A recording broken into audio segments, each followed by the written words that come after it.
वंदे देव उमापतिं सुरगुरुं वंदे जगत्कारणं वंदे पन्नगभूषणं मृगधरं वंदे पशूनां पतिं वंदे शूरशांखवहनिनयनं वंदे मुकुन्दप्रियं वंदे भक्तजनाश्रम च वरदं वंदे शिवं शंकरं।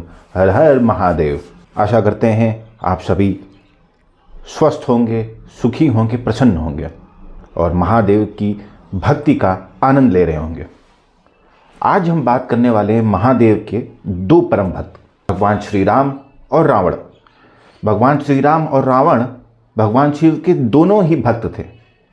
सनातन धर्म में भगवान शिव को सबका ईश्वर माना गया है। देवता, दानव, राक्षस, दैत्य, असुर, गंधर्व सभी भगवान शिव के महान भक्त रहे हैं। सब पर महादेव की कृपा भी रही है, चाहे श्री राम हो या फिर अत्याचारी राक्षस रावण, सभी महादेव की भक्ति करते रहे हैं। रामायण की कथा दरअसल महादेव के दो महान भक्त के आपसी युद्ध की कथा है। दोनों ने ही भगवान शिव से अपनी विजय के लिए प्रार्थना की थी। रावण ने महादेव को प्रसन्न करने हेतु शिव तांडव स्तोत्र की भी रचना की थी। कहा जाता है कि रावण के कारण ही वैद्यनाथ धाम में ज्योतिर्लिंग की स्थापना हुई थी।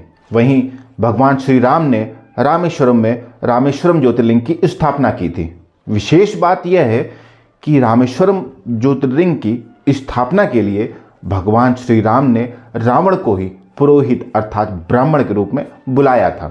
और रावण भी भगवान श्री राम रावण के शत्रु थे, मगर उसके बाद भी उसने अपने पुरोहित धर्म का भगवान श्री राम के निमंत्रण पर रावण गया और उसने अपना पुरोहित धर्म निभाया। प्रभु श्री राम की महादेव के प्रति भक्ति रामचरितमानस में भी तुलसीदास जी ने लिखा है, जिसमें एक चौपाई है, शंकर प्रिय मम द्रोही शिव द्रोही मम दास ते नर करहि कलप भरी घोर नरक महुबास।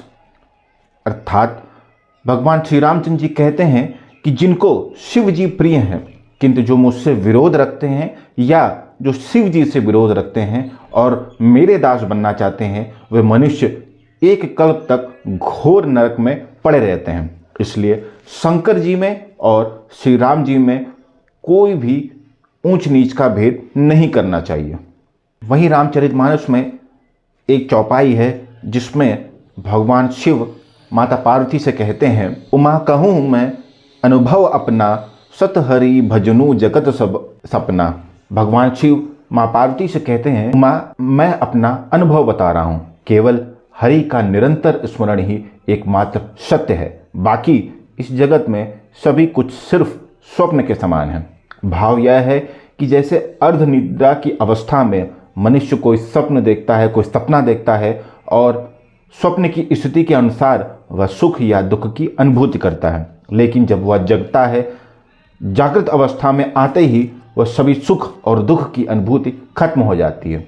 ठीक ऐसे ही जब आप भगवान के नाम जप के महत्व को समझ जाते हैं तो आप इस स्वप्न के संसार की वास्तविकता को समझ जाते हैं और आपका हृदय एक ऐसे आनंद की अनुभूति की ओर अग्रसर होता है जिसका कभी अंत नहीं हो सकता।